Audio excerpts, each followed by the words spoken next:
we can apply these steps in a real-world correction. We have 3 stages in our order of operation workflow: our correction stage, looks building stage, and secondary isolation stage.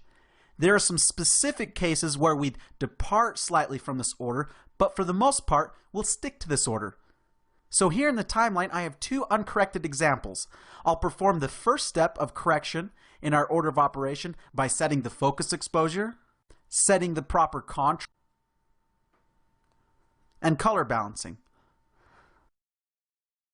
I'll then correct the next shot, correcting exposure, contrast, and color balancing. Now I'll match these 2 shots together with shot-to-shot matching.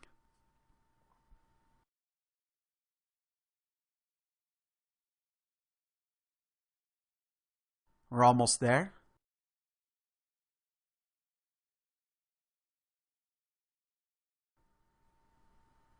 Okay, now they're matched. Now, let me be very clear on a very important concept. We should perform our correction first in correction 1 and not begin with creating our look in the same correction of correction 1. The reason for this is we'll end up having a lot of difficulty in trying to do shot-to-shot matching later. So rather, it is much easier to do our correction and shot-to-shot matching, then build the look in correction 2 and apply the look as a filter on top of our corrected and matched shots. Believe me, this is much easier and more intuitive grading. Okay, with that out of the way, let's build a look based on either a mood, time of day, location, a popular look, or a stylized look. In the interest of time, I'll apply one of my free luster grade presets to each of these 2 shots and to correction 2 as sort of a filter. And you'll notice with the look applied that these 2 shots match up. I'll also point out that the grade preset you see here is available as a free download by clicking on the link below.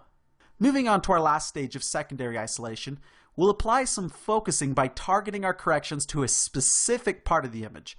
I'll apply some focus to our talent to help draw our eyes in. I'll do this with an isolated shape. And then I'll boost the brightness, exposure, and saturation inside the shape and do the opposite on the outside of the shape. I'm going to apply this to both of them, so just bear with me. I'll apply the shape to our talent, which is our focus, making sure we have enough softening.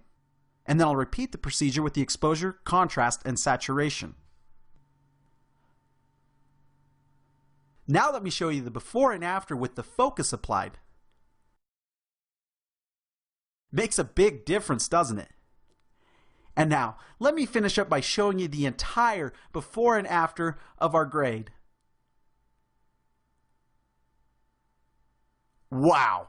Doesn't that just blow your mind? Because it blew my mind. Color grading can be very powerful when you apply here in the order of operation workflow. So I hope that you enjoy my color grading tutorials and that you ask questions.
Hi, my name is Denver Riddle of Color Grading Central, and in this tutorial video I'm going to be covering the interface of the color board of Final Cut Pro 10 so that we can become more familiar with its function. But before we dive right into the color board and its interface, let's establish a couple things. The first is how we'll define for the purposes of color correction in Final Cut Pro 10.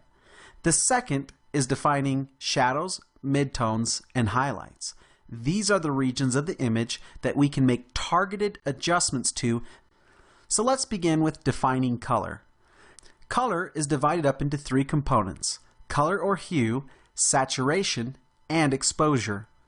Color is also commonly known as hue, such as red, green, or blue, which saturation is the intensity or the richness of a color. For instance, is it an intense, vivid red,